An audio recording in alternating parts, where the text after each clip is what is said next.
সবাইকে স্বাগত আমার ইউটিউব চ্যানেলে। আপনারা পাতুরি তো অনেক ধরনের খেয়েছেন, এটা একবার করে দেখবেন কেমন হয়। আমি আজকে রান্না করছি পনির পাতুরি।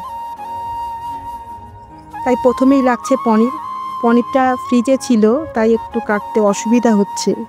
আমি ছোট ছোট করে পনিরগুলো কেটে নিলাম।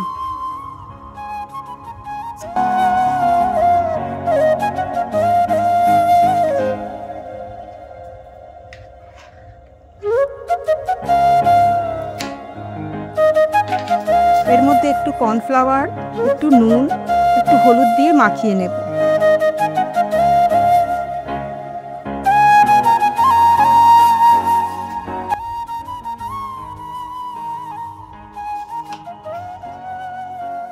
গ্যাসে কড়াই বসিয়ে গরম হলে একটু তেল দিলাম, তারপর পনিরগুলো হালকা আঁচে ভেজে নেব।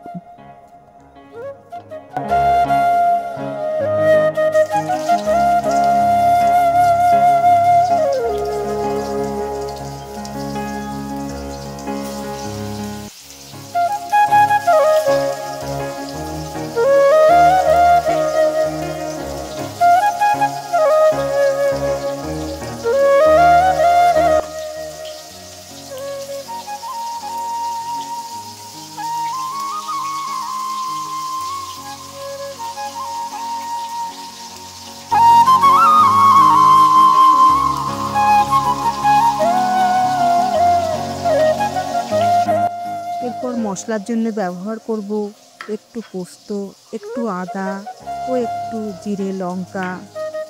আলু একটু অল্প ব্যবহার করেছি, আপনারা চাইলে একটু বেশিও ব্যবহার করতে পারেন, আর সামান্য ক্যাপসিকাম।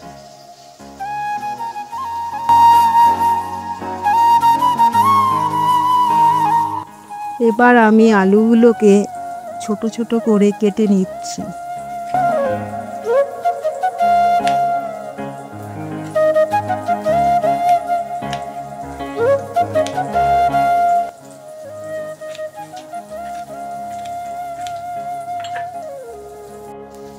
তারপর একটা কড়াই বসিয়ে এর মধ্যে সামান্য জল দিয়ে আমি আলুগুলোকে সঙ্গে সঙ্গে দিয়ে দিয়েছি। আপনারা জলটা গরম হওয়ার জন্য একটু অপেক্ষা করবেন। এর মধ্যে একটু নুন ও হলুদ দিয়ে আলুগুলো ভাপিয়ে নেব। পনিরগুলো হালকা ভাজা হয়েছে কি না সেটা একটু দেখে নিলাম, আর ভিডিওটা অনেক বড় হয়ে যাবে বলে ফাস্ট ফরওয়ার্ড করে নিয়েছি।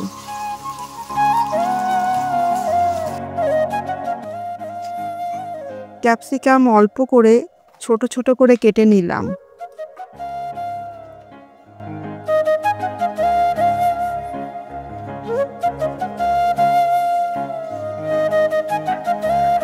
বাটা মশলায় রান্নার স্বাদ অনেক বেড়ে যায়, তাই বাটার জন্য আমি একটু আদা, একটু জিরে, কয়েকটা কাঁচা লঙ্কা, একটু পোস্ত ও এর মধ্যে একটু নুন মিশিয়ে দিয়ে বেটে নিলাম।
পনিরগুলো হালকা ভাজা হয়ে গেছে, তাই এগুলো একটা পাত্রে তুলে নিলাম।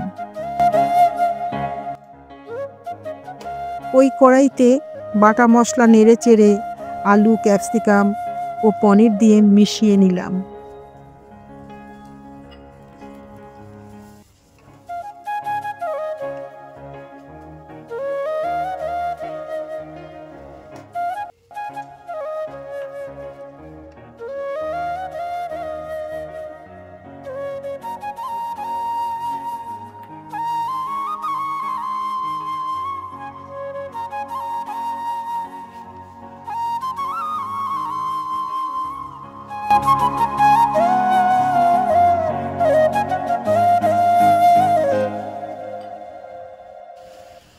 আর একটা কড়াই ওভেনে বসিয়ে তার ওপর সেঁকা কলা পাতাটা রেখে আলু ও পনিরটা ঢেলে দিলাম।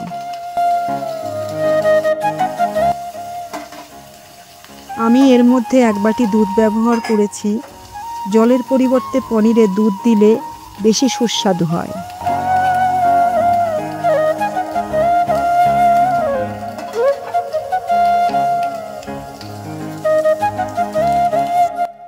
গার্নিশিংয়ের জন্য লেবু, টমেটো কেটে নিচ্ছি।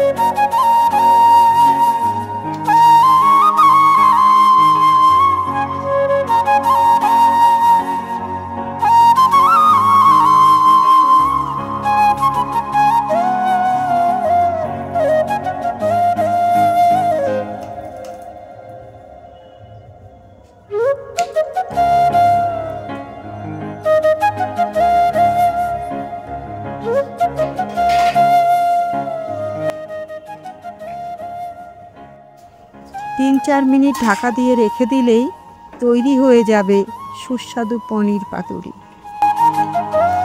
এদিকে পাতুরি রেডি হয়ে গেছে। আমি এখানে কোনো মিষ্টি ব্যবহার করিনি। আপনারা ইচ্ছে করলে একটু চিনি ব্যবহার করতে পারেন, খেতে ভালোই লাগবে। নামানোর আগে স্বাদের জন্য একটু ঘি ছড়িয়ে দেব।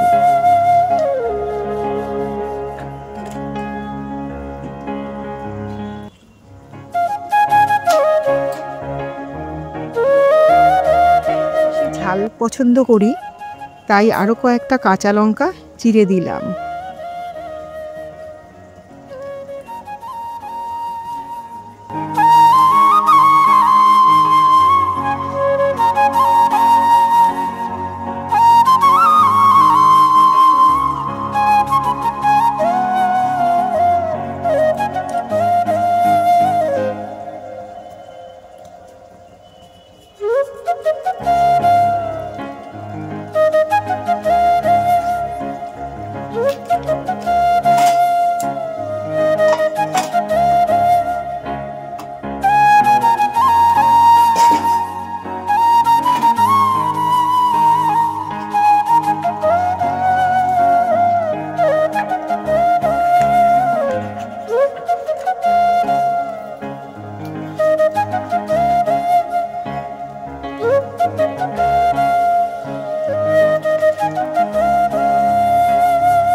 এবার সুন্দর করে গার্নিশিং করলেই তৈরি হয়ে যাবে পনির পাতুরি।